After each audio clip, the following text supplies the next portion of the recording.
সময়টা ছিল 2015 সাল। সবেমাত্র অনার্স প্রথম বর্ষে আমি নিজের হাত খরচ চালানোর জন্য একটা টিউশনি করতাম। ছাত্রের বাবা ছিল পুলিশ কর্মকর্তা।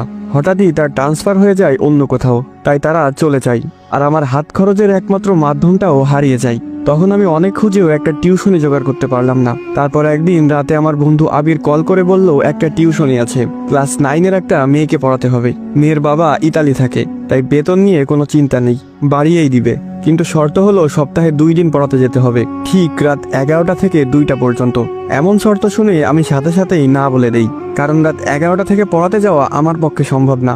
সকালে আমার ক্লাস শুরু হয় 10টা বাজে, ঘুমাবো কখন এই সময় পড়াতে গেলে? কিন্তু তারপর আবির যা বলল তাতে আমার ঘুম হারাম হয়ে গেল। ও বলল 15,000 টাকা বেতন দিবে। এবার ভেবে দেখ, তখন আমার কাছে 15,000 টাকা 15 লক্ষ টাকার সমান। আমি খুশিতে গদগদ করে হ্যাঁ বলে দিলাম। আবির আমাকে ঠিকানা টেক্সট করে দিল আর বলল শুধুমাত্র শনিবার এবং রবিবার রাতে যেতে হবে। আমার কাছে বিষয়টা কেমন জানি অদ্ভুত লাগলো, কিন্তু টাকার নেশায় কিছুই মাথায় নিলাম না। 2 দিন পর শনিবার আমি রওনা দিলাম আবিরের দেওয়া ঠিকানা অনুযায়ী।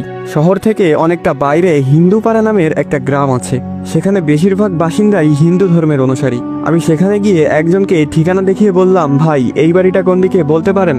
সে আমার দিকে কিভাবে যেন তাকিয়ে থাকলো কিছুক্ষণ, তারপর বলল সামনে গিয়েই একটা পুরনো বিল্ডিং পাবেন, ওইটাই আপনার ঠিকানা।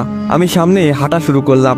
একবার পিছনে তাকিয়ে দেখলাম লোকটা এখনো সেই অদ্ভুত ভঙ্গিতে আমার দিকে তাকিয়ে আছে।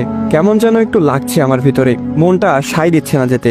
কিন্তু 15,000 টাকার কথা মনে পড়লেই আবার মন বদলে যায়। না, গিয়েই দেখি। একটা পুরনো বিল্ডিং এর সামনে এসে দাঁড়ালাম। হ্যাঁ, এটাই সেই ঠিকানা। 11টা বাজতে আর 1 মিনিট বাকি। আমি গিয়ে দরজাটা নক করার সাথে সাথে দরজাটা খুলে গেল। মনে হচ্ছে কেউ যেন আমার জন্য দরজার কাছেই দাঁড়িয়েছিল। দরজা ধাক্কা দিতেই খুলে গেল, খ্যাত করে একটা শব্দ হলো, কিন্তু সেখানে কেউ ছিল না। তাহলে দরজা খুললো কে? আমি কখনো ভূত প্রেত এসবে ভয় পেতাম না, অনেক দেখেছি জীবনে এসব। একটা কথা বুঝে গিয়েছিলাম, সেটা হলো তাদেরকে ভয় পেলেই তারা মাথায় চড়ে বসে। তাই নিজেকে খুব শান্ত করে বাসায় প্রবেশ করলাম।